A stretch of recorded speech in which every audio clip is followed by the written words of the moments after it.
This is SSPTV News, brought to you by Samsung Productions and the Hazleton Standard Speaker. The popular Living Nativity is coming back again this year at a church in Cunningham. We have all the details next. Well, thanks for coming by, everyone. Get comfy, and remember, we're available in HD on Service Electric Cablevision Channel 513 and anywhere, anytime with the Samsung Productions app. I'm Ken Kara, and let's start off with headlines from SSPTV and the Hazleton Standard Speaker. Fire damaged a home in Butler Township last night. Several fire departments responded to the alarm around 6:30 p.m. at 431 East Butler Drive. With no fire hydrants nearby, firefighters set up a portable water tank. The residents made it out of the home safely. While firefighters had the flames extinguished, shortly after their arrival on the scene, a rear portion of the home and an attached deck were destroyed. No word on what caused last night's fire in Butler Township. Whether you know Izzy Whalen or never met him, you're invited to a candlelight vigil tonight to pray for his safe return. 23-year-old Israel Izzy Whalen is an Orwigsburg man, formerly from Hazleton. He's been missing since Friday, November 10th, when he failed to return from his job after a lunch break. He was working in Carlisle at the time of his disappearance. His family is offering a $10,000 reward for information that leads to his return, and they are also asking hunters and the public to keep their eyes open for the missing man. Tonight, family, friends, co-workers, and anyone interested is invited to attend a gathering for a special candlelight prayer vigil. It will take place tonight at 7 p.m. at Kimmel's Church, 179 Pine Creek Drive in Orwigsburg.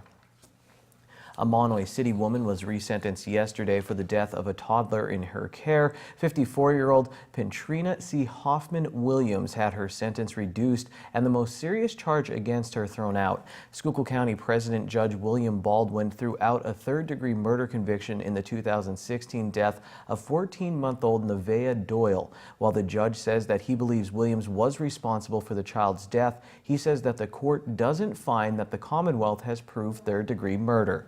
Williams must now serve 69 to 144 months in a state correctional facility, less time than her original sentence of 15 to 30 years. Schuylkill County District Attorney Christine Holman plans to appeal yesterday's ruling. The call came in as a report of an unresponsive 22-year-old male. Hazleton police responded to the 200 block of South Pine Street just before 3:30 this morning. They found 22-year-old Jury Placencia suffering from an apparent drug overdose. While checking the immediate area for any objects that could injure first responders, officers located a semi-automatic handgun, 117 rounds of ammunition, suspected marijuana, and a stun gun. The investigation revealed that Placencia was an individual under the law not to possess a firearm. He was treated and taken into custody. One of the best sounds from my childhood was the snowplow coming down the street. It usually meant school was canceled. Now some high school students can listen, and then they could go take a look and see if that plow has the design they painted on it. Students at Hazleton Area High School painted some plows this week and were recognized with a plaque for their participation in a special program. Paint the Plow is a statewide outreach program aimed at promoting winter driving safety and fostering appreciation for high school art programs. PennDOT invited high school students to paint plow blades on the regional theme 511pa.com, Know Before You Go. The purpose, to draw attention to PennDOT's website, which features road conditions, travel speeds, and plow truck routes. Check it all out at 511pa.com. The weather is expected to cooperate for a special two-day event taking place in our area this weekend. Lisa Shugart has the details on a special Christmas gift to the entire area from one church in Cunningham. It is truly one of the most beautiful Christmas traditions we have in our area. This weekend will mark the 24th annual drive-through Living Nativity at Christ Lutheran Church in Cunningham on Main Street. And here to tell us all about it is Reverend Carolyn Hetrick, who is the pastor of the church, and also the coordinator for this big event, Jeremy Thorne. This is, I know it's always been labeled as like your gift to the community at Christmas time, and it's truly a beautiful one. Well, thank you. It is our gift because we know that Jesus is the gift to us, God's love for the world. And so we take great joy in celebrating that gift with everyone. And we have 14 scenes that tell the story of the birth of Christ. When people come, it's a drive-through off of Main Street, and we'll be greeting you. I'll be there myself greeting everyone, as well as Roman guards.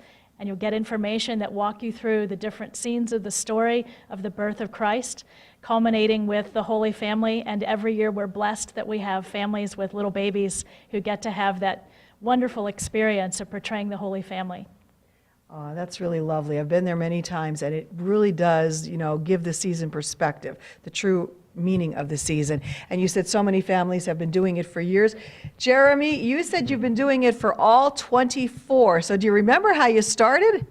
I started as a little kid. I don't know if I remember back that far, but I've played many of the roles there, and now work behind the scenes, coordinating the setup and volunteers and animal transportation and all the nitty-gritty good stuff, and that's what I enjoy most. What do you think of the remarks you get when people go through? Are they like overwhelmed when they see what's really there? I think a lot of people get overwhelmed. It is a lot of work for 2 days. We start preparing 2 months in advance. It takes over 100 volunteers. So I think people are overwhelmed, but it's a well-oiled machine, and it goes pretty smoothly. Wow, that's because of the great work like you and all the volunteers. Reverend Carolyn, I guess you said there are shifts of people working at this because, sometimes the weather gets cold. We're hoping it's supposed to be sunny this weekend. Every half hour, we have a different shift of folks working. So people will be outside for half an hour, and then they'll come back in to warm up. We have an entire inside crew that really doesn't get their story told, but should, which is that we have a lot of folks who get everyone dressed in their costumes, and they feed everybody and take care of us so that those of us that are outside can bring this story to life. And so we need to give them a little bit of a shout out as well, because they're the unsung heroes on the other end of our production. Do you have any idea how many people actually go through this each year? Do you keep count? Typically, we get about 500 cars that will come through.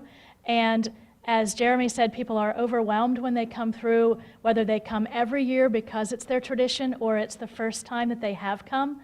One of the things that we have to remind people the most is that we don't take any money for the fact that we are putting on this wonderful opportunity for folks. What I tell people if they come through and they want to share out of their own sense of joy is to think of someone's life that you could touch and to take whatever you felt compelled to give to us and give it to bless somebody else's life with the joy of God's love. There will be fire police there to direct you because we do get a long line, so please be patient. Everyone will ultimately be able to get through, but just look for the line of cars and know that we'll be there to celebrate with you the birth of Jesus Christ, the joy of the season. Well, Merry Christmas to you and to you. Congratulations on keeping this beautiful tradition alive. Again, it is the drive-through Living Nativity this Saturday and Sunday from 6 till 8 p.m. both nights, Christ Lutheran Church on Main Street in Cunningham. You will certainly want to make this a holiday tradition. Thanks, Lisa. The clock is ticking, and you have only until tomorrow to register for the 13 Days of Christmas giveaway presented by SSPTV, the Laurel Mall, and the Hazleton Standard Speaker. Register at the Laurel Mall to win prizes from the 13 area businesses up on your screen. Santa's helpers will be handing out forms right near Santa himself, or you can register with a form from the Standard Speaker. Tomorrow is the deadline to drop them off at the mall. Thank you to the many people who have already registered. We'll pick one random winner each night during SSPTV News starting this coming Monday. Winners must pick up their prize at the participating business. This holiday season, join Samsung Productions and the Ghost of Coal Region Past for a trip back in time. Relive old childhood memories with SSPTV's recently produced DVD entitled Angela Park, the Documentary. A limited number of copies are still available, and the cost is just $24.99. Pick one up at our studios at 109 West Broad Street in downtown Hazleton, at the management office of the Laurel Mall, at Robert Stevens Face and Body on Route 309 in Sugarloaf, Gould Supermarket in Cunningham, or online at SSPTV.com.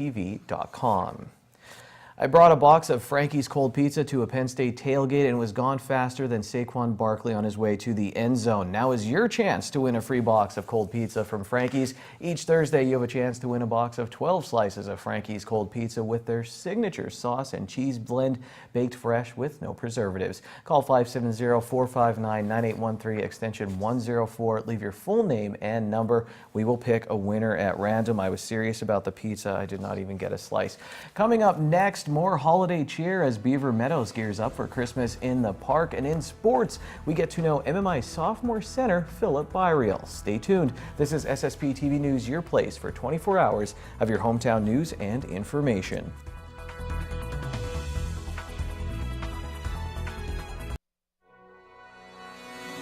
This is SSPTV News, brought to you by Samsung Productions and the Hazleton Standard Speaker.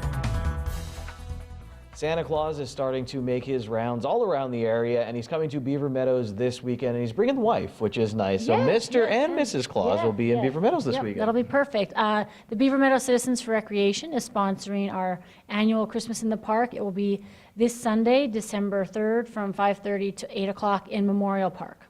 That's very nice. And there's a lot going on. I saw a s'more station. So how exactly does that work? You make your own s'more? Yes. We have a station where you can make your own s'mores. We have a charcoal burning, and the kids, anyone really, can help themselves to some free s'mores. We got Santa there, and I want to talk about something else. How do the adults act, though, when they come to this event? They're there with the kids, but I mean, do you kind of feel young again? Yes, it gets everybody in the Christmas spirit. We have a tree lighting. Our tree this year in the park is donated by the Beaver Meadows Fire Department. So we will be having our tree lighting at 6 o'clock, and Santa and Mrs. Claus will be arriving, and we also have horse-drawn trolley rides as well around the park.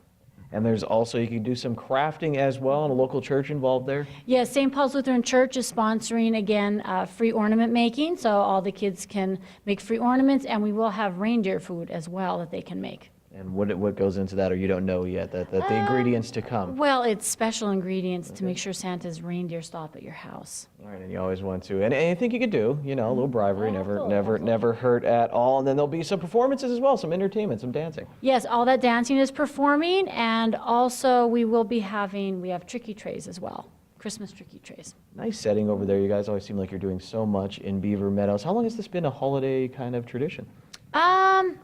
You don't know? I mean, has it been going on years, though? Is this a newer thing, or does this kind of go back a little bit? I would say it's probably at least 7-8 years. So it's been going on a little bit there. Anything else we missed from the fun and excitement happening at Beaver Meadows Memorial Park on Sunday from 5:30 to 8 p.m.? We will have free hot chocolate, popcorn, and baked goods as well. Now, I live down in Cunningham. Can I come? I mean, this is not just like Beaver Meadows only. Nope, anyone is welcome to come and swing by and get into the holiday spirit. All right, so get out there this weekend. A lot of free, fun family events going on, plus Santa and Mrs. Claus. Right after I talked with Jen about the event in Beaver Meadows, I asked her to change hats, not really, and tell us all about the annual open house this Saturday at her business, Smith Floral in West Hazleton. It's our open house, so you can browse through our greenhouse, which is busting with all the colors of the poinsettias. We also will have door prizes for adults and children, and we do have Mrs. Smith's Christmas workshop, so we'll have a centerpiece designed, and then the kids can add decorations to it and kind of make it their own. That's pretty nice. And Prancer will be there. Yes, I was informed Prancer is going to be the reindeer of choice this year that will be visiting us. Pretty cool experience. What's the reaction from people, like kids and that, when they go over and see the deer? Oh, it's great, and we've been doing this for so long. It's a great annual event. We have so many people that come and say, I've been coming here. And it's nice, and the weather's supposed to be good, so. Yeah, nice weekend for it. Food, door prizes I see, so a lot going on. Yeah, it's going to be a nice way to get into the holiday spirit, and like I said, a lot of people, it's an annual event for them. The open house is this Saturday from 8 a.m. until 4 p.m. at Smith Floral in West Hazleton. Check out their fresh greens, wreaths, and garland, and bring the kids to meet Prancer from noon until 3 p.m. Time now for weather on SSPTV News. This is a waxing gibbous moon above the borough of Freeland last night. Saturday we'll see a supermoon as the moon will make its closest approach to Earth. Will the weather cooperate? Here's a local forecast from the National Weather Service. Tonight we're going to see some showers, mainly before 10 p.m., 80% chance. We will have a low of 34 degrees. And then on Friday we'll see mostly sunny skies, highs in lower 40s. Friday night partly cloudy, low of 27 degrees. Saturday partly sunny, high of 41. At night for the supermoon, partly cloudy with a low of 30 degrees. Sunday, mostly sunny, high of 46. At night, looks good to go out and see the moon, mostly clear, low of 30 degrees. Monday, mostly sunny, high of 45. And then Monday night, mostly cloudy, low will be 35 degrees. Green screen up now on SSPTV News. Your pick 2 numbers 5-1, pick 3 424, pick 4 8299, and pick 5 808275. The wild number is 2. When we come back, it's basketball time. We stop in Freeland to talk about MMI Basketball.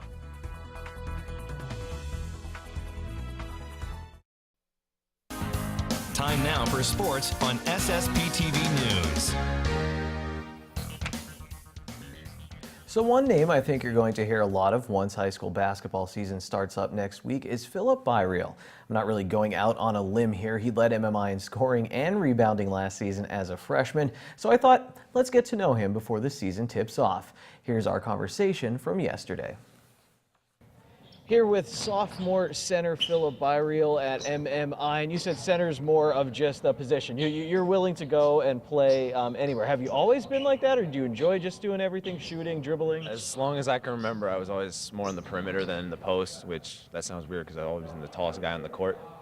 But I've always been one of the best shooters on my team, one of the best ball handlers, so it just kind of happened naturally. But when I was growing up in the Hazleton area, there wasn't a lot of taller guys for us to play with, so it was kind of like, I would say stereotype, but yeah, the bigger guys didn't shoot. And that, do you think that's changing a little bit? Oh, I think it's definitely changing. I don't really know many pure post players anymore, especially if you look at like Hazleton with Josh Samick. He's a center, but he shoots probably more than most of the other guys on his team, so it's definitely changing. Tell me about freshman year a bit. You're playing AAU in that, but what's it like coming up on the varsity level here at MMI?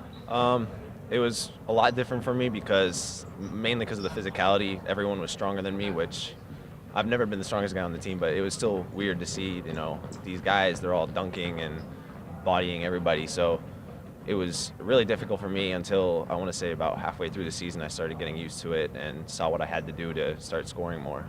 And what did you have to do? I mean, what did you change? I think it was just more of a mentality thing. I got more comfortable.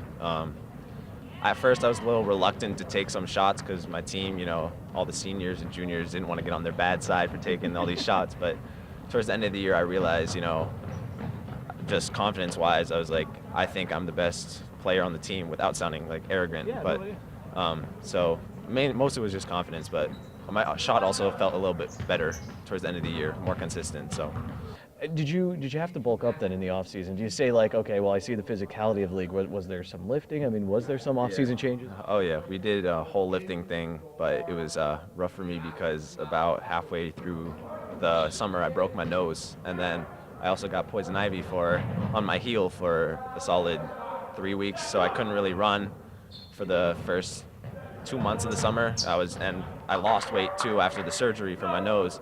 So I really had a solid month or so that I actually did lifting, and I gained about 8-10 pounds, which I thought was good for the month, but it's still got to get up, and I still got to get more athletic. So you don't have to answer this because in basketball, poison ivy, man. You out in the woods? I mean, Boy Scouting? Or no, I was walking around my neighborhood and I had slides on, and I guess I just stepped somewhere wrong. I was on the street too, I thought, and then I guess not. So it's crazy, right? You never know. Exactly. So give me your background a little bit. Coach told me a little bit today because I was doing an interview with him, but he told me a little bit about your family and your background. He said your dad played basketball at a high level. Yeah, so my dad, he played not professional. He played on the Danish national basketball team for U17. That's all the background our family has with basketball, actually. He started playing when he was like 14 as well, so he fell in love, and he just taught me how to play when I was little, and since I can remember, I've always been playing basketball. Okay, and so you always wanted to play basketball too? Oh yeah, ever since I can remember. My mom showed me a picture. I was like 2, and I had a basketball in my hand in a stroller. There's 2 times the size of me, but so as long as I can remember, I always wanted to be a basketball player. Is your dad tall too? I mean, did you guys always have the height? Or? Yeah, my dad, he was 6'9", so he was a big guy too. So he also taught me a lot about shooting. So I never really saw him post either. So he was also one of those shooters, tall, big guys. So especially coming to MMI, a big part was Joe, because everybody loves Joe, and I'd always seen him at tournaments and stuff, and he would come talk to me, and he was really nice. So I love the way he coaches, and I can't wait for the next 2 years with him. I wanted to close. Coach was telling me, kind of like what you mentioned. He said, guys want to shoot anymore. He said, not even so much dunking that. You can dunk. I've heard that. I mean, do you still enjoy that part of the game? Or? Oh, yeah, definitely. Dunking is probably the most fun you can have playing basketball. But, yeah, last year I couldn't really, so taking advantage of it this year. Do you remember your first dunk when, like, in a game? Or the first dunk I ever had, that was 8th grade into 9th grade at the MMI Basketball camp. Johnny Stish, who used to go here, threw a little lob, and it was really weak, but I counted it. You heard Barrio mention one of the reasons he came to MMI was Coach Joe Flanagan. Well, we'll be talking all about Joe Flanagan on the next Out of Left Field here on SSPTV coming in December. Let's take a quick check of the SSPTV Standard Speaker scoreboard. Good to see it back. The Penn State Hazleton men's team moved to 1-1 in the Penn State University Athletic Conference with a win over Penn State Lehigh Valley. Royce Braithwaite had 19 points for the local Lions. On Tuesday, Mackenzie Prutzman and Shelby Berger each scored 20 points in the Lady Lions win over Lehigh Carbon Community College. Berger also had 13 rebounds, and that's what they call a double-double in the basketball business. That's sports for Thursday. Good evening, everyone. Here's today's Talk of the Town. We'll start today's social report with the Tamaqua Community Arts Center hosting the Nutcracker Show on December 1st and 2nd at 7:30 p.m. and on December 3rd at 3 p.m.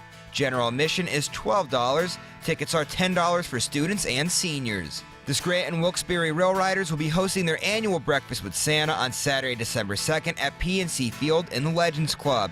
Breakfast is from 9 a.m. to 11 a.m. Tickets are $10 for children 12 and younger and $15 for adults. You can get your tickets at the PNC Field box office, online at swbrailriders.com, or by calling the number on your screen. And one today's social report with the Fritz Singertown Senior Living Community having a winter craft and vendor fair that will be benefiting United Charities. This event is on Saturday, December 2nd from 10 a.m. to 3 p.m. There will be turkey trays, food, and a poinsettia sale. And that's today's Talk of the Town. SSPTV News would like to send our sincere condolences to the family and friends of these recently departed. Dennis H. Kurdofer of Hazel Township. Mass is Friday at 1:30 p.m. at Most Precious Blood Church in Hazleton. The Hazel Chapel of the Crofton Hughes Funeral Home is assisting the family. Leo Renee Robles of Hazleton. The Hazel Chapel of the Crofton Hughes Funeral Home will announce the arrangements. And Joan M. Sipple of Phoenixville, formerly of Hazleton. Mass is Friday at 10:30 a.m. at St. Anne Chapel in Phoenixville. Visitation will be today from 7 to 8:30 p.m. and Friday from 9 to 10 a.m. at the Campbell, Ennis, and Clothbach Funeral Home in Phoenixville.